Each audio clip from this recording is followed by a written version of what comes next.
जादुई पत्थर का सिलबट्टा। आ आए मेरा हाथ। जितना भी अपने हाथ पैर बचाकर काम करूं फिर भी चोट लग ही जाती है। आई।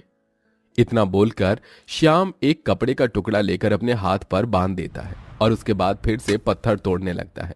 शाम होते ही श्याम को उसके दिन भर की दिहाड़ी मिलती है, जिसे लेकर वो अपने घर जाता है। पापा आ गए, पापा आ गए। हमारी चॉकलेट कहाँ है? आपने कहा था कि आज शाम को आते हुए आप हमारे लिए चॉकलेट लेकर आएंगे। बच्चों, आज भी तुम्हारे पापा की बहुत कम कमाई हो पाई है, इसलिए मैं तुम्हारे लिए चॉकलेट नहीं ला पाया, लेकिन मैं वादा करता हूं कल तुम्हारे लिए जरूर चॉकलेट लेकर आऊंगा। अपने पिता की बात सुन रवि और ऋतु दोनों उदास हो जाते हैं और फिर बिना कुछ कहे वहां से चले जाते हैं। ये क्या जी, आज फिर आपके हाथ पर चोट लग गई? ये चोट तो काफी गहरी लग रही है। आपने इसे डॉक्टर को दिखाया? रोज रोज अगर डॉक्टर को मैं अपनी चोट ही दिखाता रहा तो सारे के सारे पैसे तो दवाइयों में ही चले जाएंगे। मैं किसी बड़ी सी कंपनी में कर्मचारी तो नहीं हूं जो आराम से अपनी सीट पर बैठा बैठा काम करूंगा। हर एक मजदूर हूं, पहाड़ों पर पत्थर तोड़ के 2 वक्त की रोटी कमाता हूं। इसमें तो चोट लगना जाहिर है। शाम की बात सुन कीर्ति रोते हुए चूल्हे के पास जाती है और सबके लिए खाना परोसती है, जिसके बाद सारा परिवार रूखा सूखा खाकर ही आधे भरे पेट के साथ सो जाता है। सुबह होते ही शाम पहाड़ों पर पत्थर तोड़ने के लिए चला जाता है। वहीं कीर्ति दूसरों के घरों में काम करने के लिए चली जाती है। जरा जल्दी जल्दी हाथ चला। हाथों में क्या मेहंदी लगी है जो इतने धीरे धीरे बर्तन धो रही है? मालकिन, क्या मुझे मेरी तनख्वाह में से कुछ पैसे मिल सकते हैं? घर में राशन खत्म हो गया है। कल भी मेरे पूरे परिवार ने आधी आधी रोटी खाकर अपना गुजारा किया। 2 हफ्ते पहले ही तुझे मैंने तेरी तनख्वाह दी थी और इतनी जल्दी तेरी तनख्वाह खत्म भी हो गई? मैं सब जानती हूँ। ये तुम जैसे गरीब औरतों के हम लोगों से पैसे ऐंठने के बहाने होते हैं। कोई पैसे वैसे नहीं मिलने वाले, समझी? अपनी मालकिन की बात सुन कीर्ति आंखों में आंसू लिए बिना कुछ कहे बर्तन धोने लग जाती है। वहीं दूसरी तरफ, ये क्या सेठ, आपने आज भी मेरी आधी दिहाड़ी काट ली। अगर आप रोज रोज ऐसे ही मेरी दिहाड़ी काटते रहेंगे तो मेरा परिवार तो एक दिन भूखा ही मर जाएगा। अरे दिहाड़ी ना काटूं तो और क्या करूं? हाँ, जब आज दोपहर में सारे मजदूर काम कर रहे थे तो तू आराम से बैठा हुआ था। सेठ, मैं बैठा हुआ नहीं था। काम करते करते एक पत्थर का टुकड़ा मेरे पैर में चुभ गया था और मेरे पैर से खून निकल रहा था, इसलिए मैं बस 10 मिनट के लिए बैठ गया था। लेकिन उसके बाद भी मैंने 10 मिनट आज एक्स्ट्रा ही काम किया है। तो आप मेरी दिहाड़ी क्यों काट रहे हैं सेठ जी? अरे मेरे सामने ज्यादा होशियार बनने की कोशिश मत कर, समझा? वरना काम से निकाल दूंगा। काम से निकालने की धमकी सुन श्याम अपने सेठ से और कुछ नहीं कहता और आधी दिहाड़ी लेकर ही घर लौट आता है। बहुत दर्द हो रहा है। अब दर्द बर्दाश्त से बाहर है। मैं अब इस दर्द को और बर्दाश्त नहीं कर सकती हूँ। मेरा पेट। माँ जी, संभालिए अपने आप को, आपको कुछ नहीं होगा। लगता है बहू, मेरे जाने का समय हो गया है। अब इस दर्द को मैं और बर्दाश्त नहीं कर सकती। ऐसा मत कहो माँ, अगर आपको कुछ हो गया तो मैं आपके बिना कैसे रहूंगा? मैं आपको कुछ नहीं होने दूंगा। श्याम की माँ मोहिनी को पथरी होती है। डॉक्टर ने श्याम और कीर्ति को ऑपरेशन की सलाह दी थी, लेकिन पैसे न होने की वजह से दोनों ही पति पत्नी मोहिनी का इलाज नहीं करवा पा रहे थे। रोज रोज मोहिनी को ऐसे दर्द में तड़पता देख कीर्ति और श्याम की आंखों में आंसू आ जाते हैं, लेकिन अपनी गरीबी और मजबूरी की वजह से वो लोग कुछ भी नहीं कर पा रहे थे। सिलबट्टा ले लो, सिलबट्टा। बहन जी, सिलबट्टा ले लीजिए।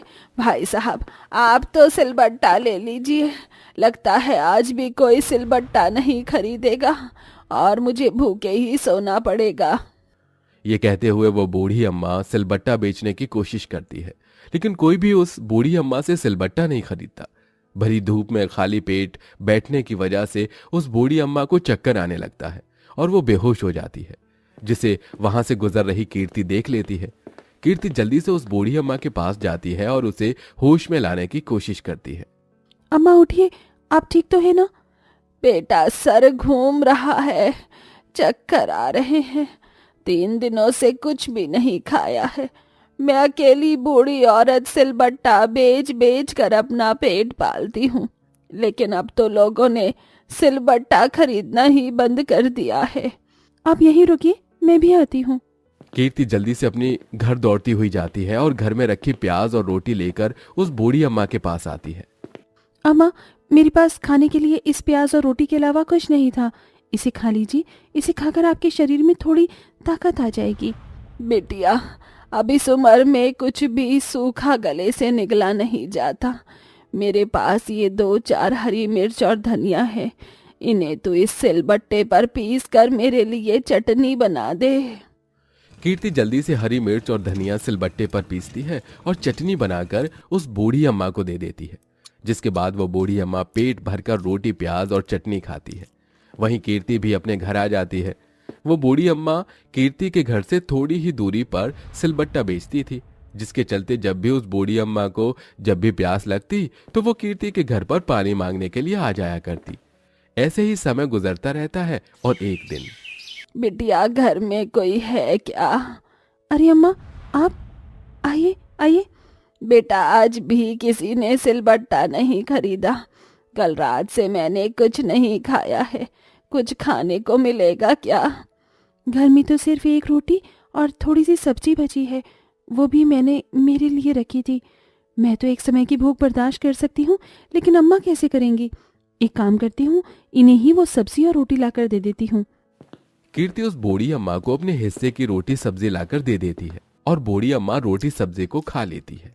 बिटिया, तूने मेरी इतनी बार मदद की है, इसके बदले मैं तुझे कभी भी कुछ नहीं दे पाई। तुझे देने के लिए मेरे पास इस सिलबट्टे के अलावा और कुछ भी नहीं है। तू ये सिलबट्टा रख ले। लेकिन अम्मा, मैं सिलबट्टे का क्या करूँगी? तू भी तो मेरे तरह गरीब है। अगर किसी दिन तेरे घर में सब्जी नहीं हुई तो तू इस पर चटनी पीस कर खा लियो। वो बूढ़ी अम्मा कीर्ति को सिलबट्टा देकर वहां से चली जाती है और ऐसे ही एक हफ्ता गुजर जाता है। पकाने के लिए कुछ भी नहीं है, थोड़ा सा आटा रखा है, उसे ही गूंद कर रोटियां डाल दूंगी। साथ में मूंगफली की चटनी बना देती हूँ। थोड़ी सी मूंगफली रखी हुई है, आज उन बूढ़ी अम्मा का दिया हुआ सिलबट्टा मेरी चटनी बनाने के काम आएगा। कीर्ति उस सिलबट्टे पर मूंगफली और थोड़े बहुत मसाले डालकर उसे पीसने लगती है। जैसे ही कीर्ति सिलबट्टे पर चटनी पीसती है तो एक चम्मच की रोशनी के साथ बहुत सारी चटनी सिलबट्टे में से निकलने लगती है, जिसे देख कीर्ति काफी डर जाती है। हे भगवान, ये क्या है? इस सिलबट्टे में से बहुत सारी चटनी निकली जा रही है और रुक ही नहीं रही। अब मैं क्या करूं? कीर्ति इससे पहले कुछ समझ पाती कि कीर्ति की नजर अपने सामने पड़े एक लाल कपड़े पर जाती है, जिसे देखकर वो डर के मारे उस सिलबट्टे पर डाल देती है। सिलबट्टे पर लाल कपड़ा पड़ते ही सिर्फ सिलबट्टे में से बहुत सारी चटनी निकलना बंद हो जाती है। श्याम जैसे ही घर पर आता है, कीर्ति उसे इन सब चीजों के बारे में बताती है। क्या जो तुम कह रही हो वो सच है? अरे मुझे तो यकीन ही नहीं हो रहा है। अपने पति को यकीन न करने पर कीर्ति फिर से वो सिलबट्टा घिसना शुरू कर देती है और देखते ही देखते उसमें से गेहूं के दाने और चावल निकलने लगते हैं। अरे ये तो चमत्कार है कीर्ति, हम इन गेहूं और चावल को बेचकर 2 वक्त की रोटी खा सकते हैं। लगता है भगवान ने हमारी सुन ली। वो बूढ़ी अम्मा इंसानी रूप में कोई फरिश्ता थी। जब से उन्होंने मुझे ये सिलबट्टा दिया है तब से वो मुझे कहीं पर दिखी भी नहीं। अब कीर्ति उस सिलबट्टे की मदद से जितना चाहे उतना गेहूं और चावल निकालती है और उसे ले जाकर श्याम के साथ बाजार में गरीब लोगों को सस्ते दामों पर बेचती है। बहन जी, आपका बहुत बहुत धन्यवाद। आप इतने सस्ते दामों में हम गरीबों को राशन दे रहे हैं। इतने सस्ते दामों में तो सरकार भी हमें राशन नहीं देती। अरे भगवान भला करे, आज आपकी बदौलत इस राशन को खरीद कर हम लोग पेट भर कर खाना खा सकते हैं। अब हमारा परिवार आधा पेट खाकर कभी भी नहीं सोएगा। जरूरतमंद लोगों की मदद करके दिल को कितना सुकून मिलता है ना। मैं तो बहुत ज़्यादा खुश हूँ कि भगवान ने हमें इस काबिल समझा कि हम अपने साथ साथ गरीबों की भी मदद कर सकते हैं। कीर्ति और श्याम सिलबट्टे की मदद से अपनी खुद की एक राशन की दुकान खोल लेते हैं, जिसमें वो कम दामों में गरीब लोगों को राशन देते हैं और समय बीतने के साथ साथ अब उनके परिवार की हालत भी ठीक होने लगती है। साथ ही साथ अब वो लोग मोहिनी का भी इलाज करवा लेते हैं, जिससे अब मोहिनी बिल्कुल पहले की तरह ठीक हो जाती है। श्याम, मैं सोच रही थी कि भगवान की बदौलत अब हमारे पास सब कुछ है, तो क्यों ना हम अब ये जादुई सिलबट्टा किसी जरूरतमंद को दे दें। सही कहा तुमने कीर्ति, अब हमारी तरह ही कोई जरूरतमंद इस सिलबट्टे की मदद से अपनी जरूरत को पूरा कर सकेगा। कीर्ति और श्याम उस सिलबट्टे को लेकर किसी जरूरतमंद इंसान को देने के लिए निकल जाते हैं। तभी रास्ते में उन्हें एक बूढ़े पति पत्नी दिखाई देते हैं जो भूख से बिलख रहे होते हैं, जिसे देख कीर्ति और श्याम वो जादुई सिलबट्टा उन दोनों को दे देते हैं और वहां से चले जाते हैं। यहीं अब कीर्ति और श्याम भी अपने परिवार के साथ खुशी खुशी रहते हैं।